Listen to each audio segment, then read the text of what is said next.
Hello, my name is Cassie and I have the pleasure of presenting the American Red Cross overseas with you today. I've been in the hobby for over 10 years and it has always been a family affair for me, like so many of my friends. I found so much I loved about the American Red Cross that I created my own unit and a Facebook page, Red Cross at Home and Away. So please, if you have any questions, let me know either in the comments of the video or find my Facebook page.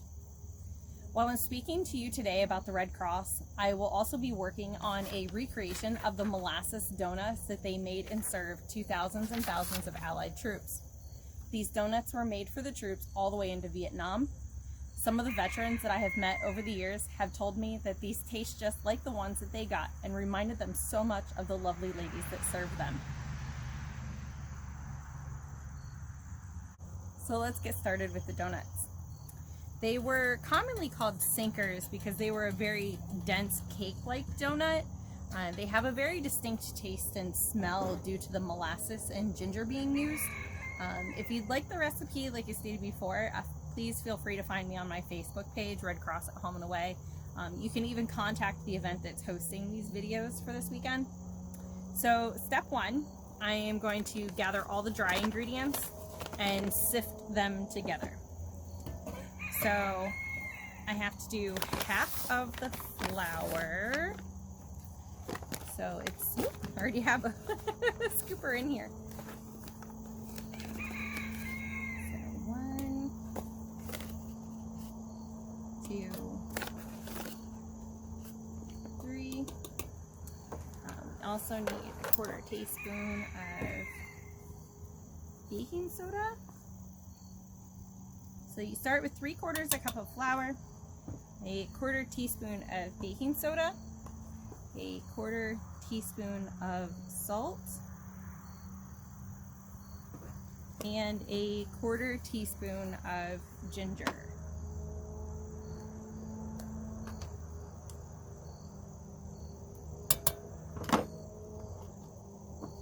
Okay. And while you're doing this, it does call for sour milk. One of the things that you can do for your sour milk, don't mind the rooster in the background, is a 1/4 cup of sour milk,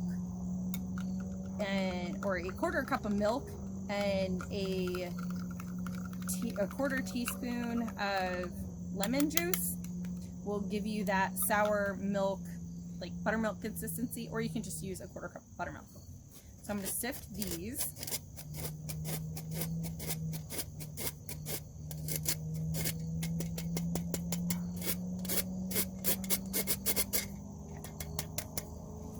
And then you're also going to need 3/4 cup of flour when you are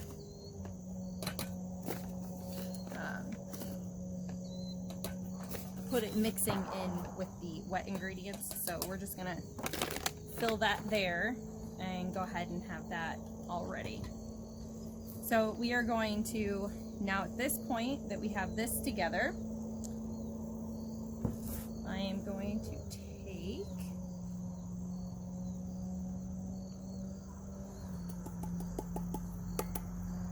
my egg, farm fresh eggs,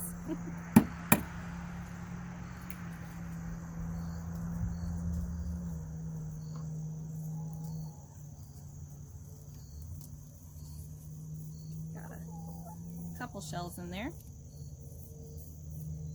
get those out. Okay.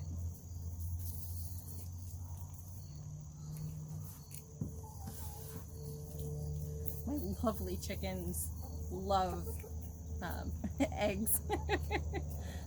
So, alright, so you are going to take this and we are going to mix, where's my other one? I'm gonna mix this up a little bit. It asks for a well-beaten egg.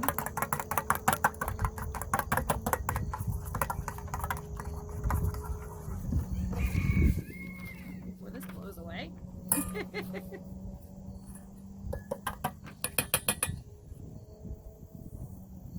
It also asks for a 1/4 teaspoon of melted butter and the sour milk.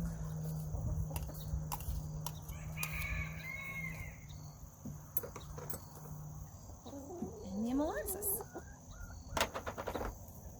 And let's see, we needed a 1/4 cup of molasses.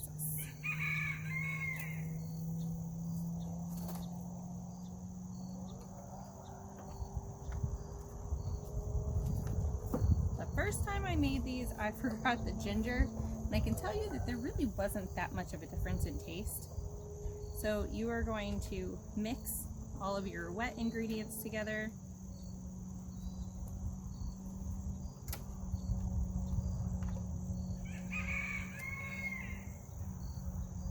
Get all that out. Okay.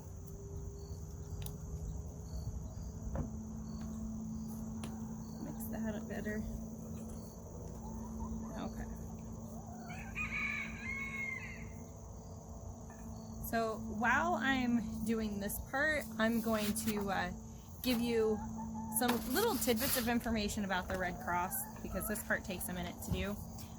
During World War II, the American Red Cross was the largest volunteer organization to be assisting the military and civilians in the time of need. You're going to fold this into your dry batter at this point.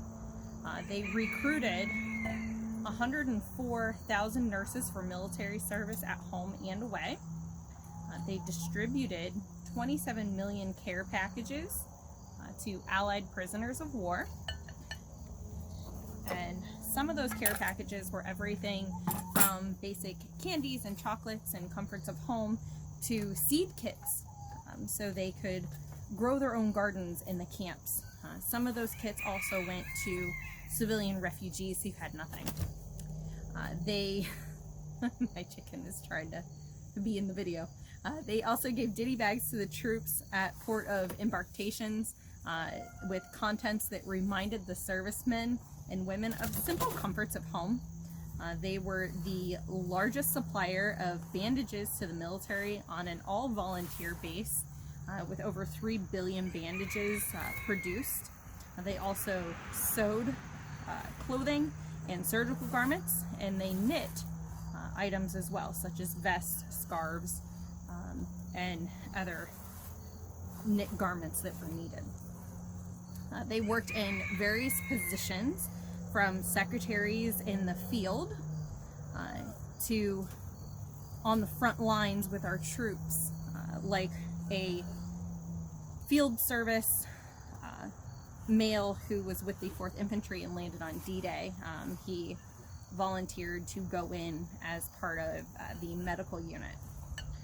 The men and women who went overseas were trained in basic military survival and maneuvers. If my recipe just blew away. If they worked with vehicles like the Clubmobile girls, they would be trained in basic vehicle maintenance.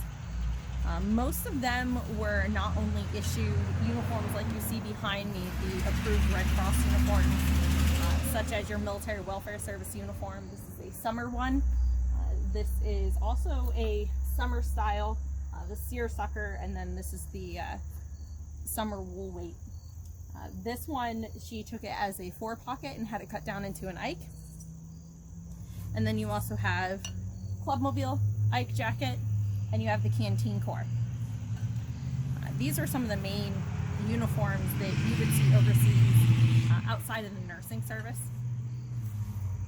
And if you want to know more about the uniforms, yet again, just find my Facebook page.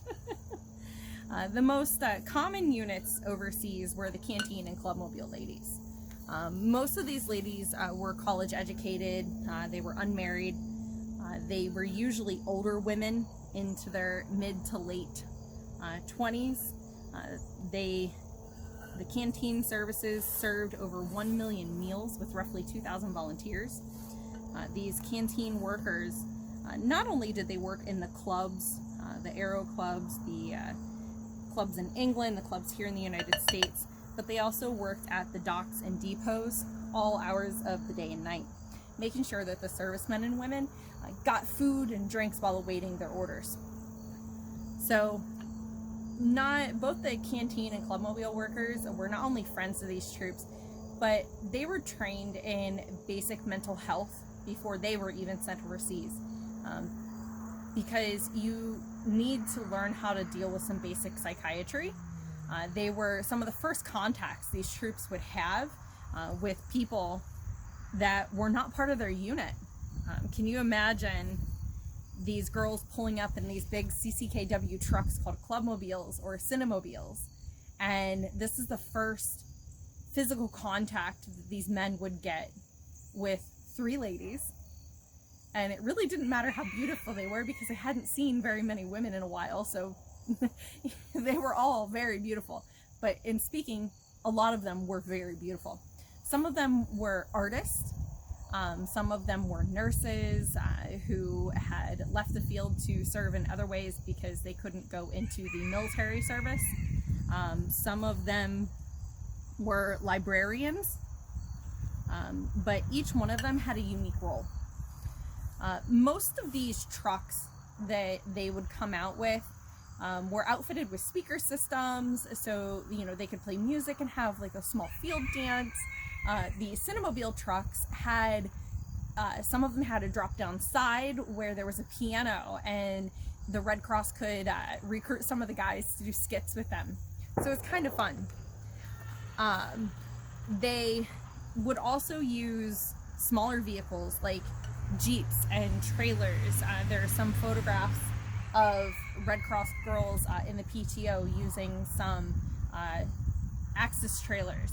There's Red Cross girls in the ETO. I have a picture of them in a Schwimmwagen, so with ARC painted across it. So they used what they could. They made it in that whole mentality of make do or do without. They made do with what they had, because even the vehicles that they used from the military, the CCKWs, they were only on loan. So if the military said, we need these vehicles and we need them now, they had to be quickly transformed from the clubmobile truck into military service again. So they had, that as well. So all the Red Cross work on behalf of the servicemen and ex-servicemen and their families was coordinated under the larger group called Services to the Armed Forces. These services did consist of military, naval, welfare service, with its subdivisions in camp service, hospital service, home service, and a number of special cooperating units. Throughout these services, thousands of staff workers and volunteers in military and naval centers, they worked together. It was their responsibility of the armed forces and the members of their family to make sure that their needs were met. Every Army post and naval station in the country and overseas was covered by a resident and an assistant field director. And that also depended on how many people were in that base or in that station, if they had one or more field directors. So through personal counseling services, the field directors helped the serviceman with any problems arising from his military career, his home life. They were there to help them through all steps of the way. They helped solve financial, social problems with the serviceman and his family. Helped by making sure that they received loans to be able to pay their bills, that their family had food to be able to put on the table for their kids if they had kids. They also helped if a serviceman met a war bride. So they would help make sure that that war bride was able to get here to the United States. So most of the problems were referred to the Red Cross field director, and they ranged anywhere from illness, death, financials, and things like that. So the unusual circumstances, such as they helped with inadequate conversation with their families, made it necessary for hospital workers to serve groups rather than individuals. So they helped make sure that recreation facilities were furnished. They helped do these things to a group on the whole. I have to now get this to where I can pick it up and actually put it out here and sort it. So I'm going to put some more flour in here.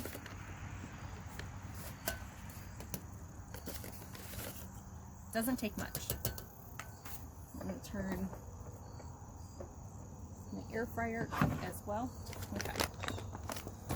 So the Red Cross has maintained a program of medical, psychiatric, social work within the Army and Navy hospitals. The mentality of a happy soldier heals faster, and the faster he heals, the faster he can get back to his duties, was key. Because if you're not a happy person, you're not going to heal fast. So they wanted to make sure that everybody was going to be where they needed to be. And if you were able-bodied, they wanted to make sure that you were going to be back with your unit fighting on those front lines. And that was the Red Cross, the field director, and the home service unit's job to make sure that that directive was followed through with. So they were recognized as a necessary item to have within the hospital systems, whether it be a field hospital on the front lines like the 128th, who had a Red Cross worker assigned to them, the 128th evac hospital, and they helped alleviate a lot of the problems that the military was not capable of taking care of, because it was not the military's job to make sure that your family back home was fed. That's where the Red Cross stepped in. So during the time of convalescence in the hospital, it was especially important that suitable recreation and entertainment was provided. Like I was telling you before, a happy soldier heals faster, right? So the Red Cross workers, they would make sure that you had all kinds of things to do. They did arts, they did crafts, they had games, they had skits, they had plays. Whether you were in a field hospital or you were in an overseas hospital or even a home front hospital as part of the military, you did receive some sort of contact with the Red Cross. And they did help and keep a close eye on you. So the home service is basic to the program of the service of the armed forces, like all in one. And it was their primary job to keep the families in touch with the servicemen. The field director was on the servicemen's side. The home service was on the family side. But the home service workers were at home and away. They did have offices on both sides. Okay, let me get this. Now, they did one of two things. You could roll these out, you can press them out. Just needed to get flat enough that you can cut them out and fry them. So to the family, the home service worker brings a sense of comfort and security as she or he would help secure adequate medical aid, financial assistance. If there was difficult problems within the family, they were able to help them, which is very, very important. So Red Cross clubs were one of the biggest aspects of a conjunction between the American Red Cross and the military. They had established clubs for servicemen on leave in Great Britain, Ireland, Iceland, Australia, New Caledonia, India. They were all over the place. Anywhere that the military said we need a club, they went. Eventually there were some in Germany. They were all over the place. The clubs were directed by experienced staff. I'm going to flour and cut. And particular responsibilities for them to handle. They had assistants, but you wanted to make sure that the needs of the servicemen were being met. They were not what they referred to as comfort women back then, but they were a sign of home. They reminded them of the comforts of home. So they were there to give a hug, they were there to give a smile, they were there to give a hot meal and a safe place to stay. They had different areas that would create tours. You could go see Big Ben, you could do all these different tours around town. Wherever you were stationed, they had different tours. So they also helped you get to know your surroundings, so you didn't feel like such of an outsider. A lot of these clubs, like I was saying before with the club mobiles, they were outfitted with entertainment. They had arts and crafts and music and the whole 9 yards. They did social dances where they would invite some of the locals.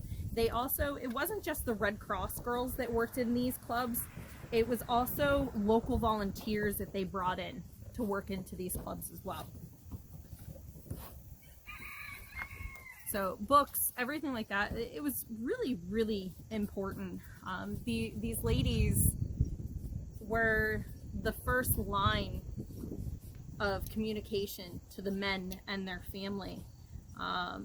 There's one field director who created an exchange of prisoner of wars, so many different things. There was, I remember someone had brought me a scarf of a friend of his who was a POW when he was a POW, and he had told me about this scarf and how his friend and his friend's wife had passed messages to each other through the scarf. It was a very long and awkward scarf, and it had 26 pearls across, and every time they wanted to do a letter for the alphabet, they would do a knit stitch. And he, being a POW, the field director, was able to bring him a scarf or some sort of garment that they were able to work those 26 stitches into, so she could pass messages and she knew where he was. So people got really creative. But these women, they held so many different positions, they did so many different things.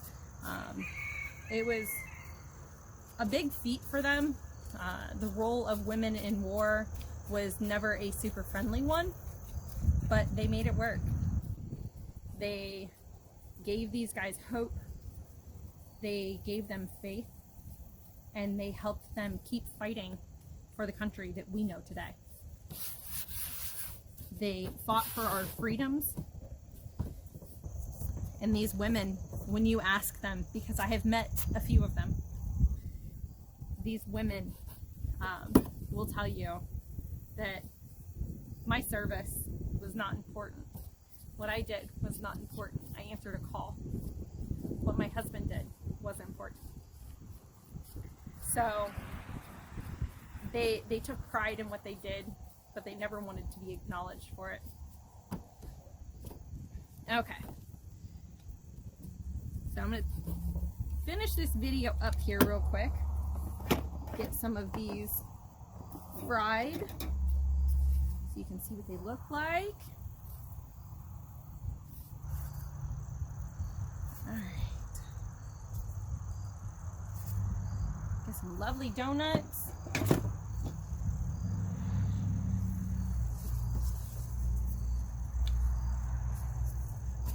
I go all the way down to the very last one. This is all the dough I have left. So we're going to put the ones that need to be fried on this end, so we can put the ones that are fried on the other end. So I got a couple donuts here that just came out. And so this is what you're looking at. There's your little Red Cross donut. These little molasses flavored donuts. Crack one open here for you.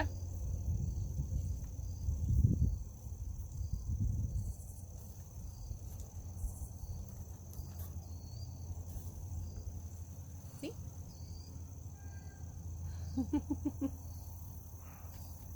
I look forward to talking to you again at another date and time, hopefully at the event next year. Have a great day. Go make some donuts and enjoy.